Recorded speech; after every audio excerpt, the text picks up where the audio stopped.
Pope Francis is back in Rome following a 6-day trip to Chile and Peru that drew 1 million to his final mass in Lima.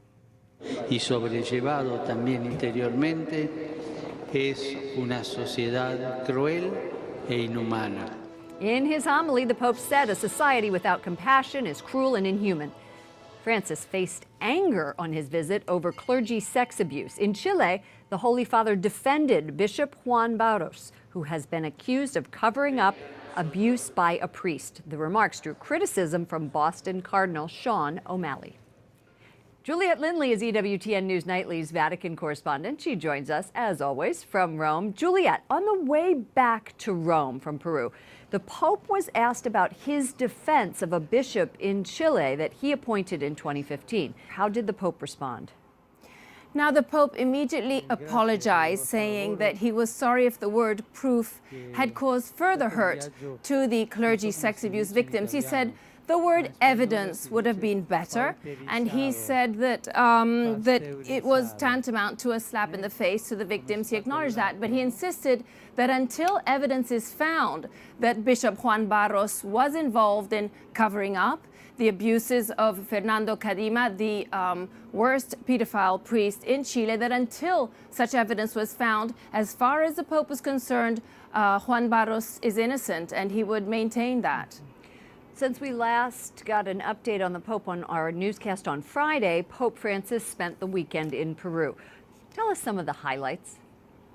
Well, the Pope himself, on the papal flight back from Peru, said that going into the Amazon was one of the highlights. So meeting the indigenous people of Puerto Maldonado, and he got there, and the people were in their in the typical traditional dress, and there were chants of "Francis, Francis, you are now Amazonian." And it was a chance for the Pope to emphasize the link between the environment and the indigenous people. And just a few days before, he had been in Chile, where he met the leaders of the Mapuche indigenous group, and there he called on the Chilean government and the Mapuche to find a peaceful solution to the hostilities that have been ongoing for several years now. Saying violence begets violence.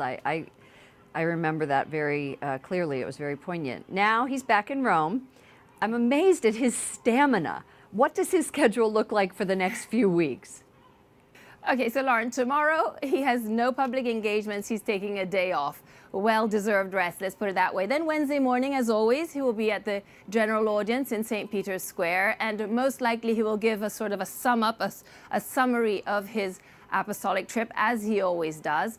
And then because this is the week dedicated to ecumenism, on Thursday he's due to visit St. Paul outside the walls and for Vespers, where he'll mark the anniversary of the conversion of St. Paul. And then on Sunday, he will visit St. Mary Major. Now, he always goes to St. Mary Major before and after his apostolic trips. And in this case, he will celebrate Mass on the occasion of the Madonna known as Salus Populi Romani. Then Sunday afternoon, he will be keeping up this hectic pace, if you want, and he'll be going to the Church of St. Sophia here in Rome, where he will be meeting the Ukrainian Greek Catholic community.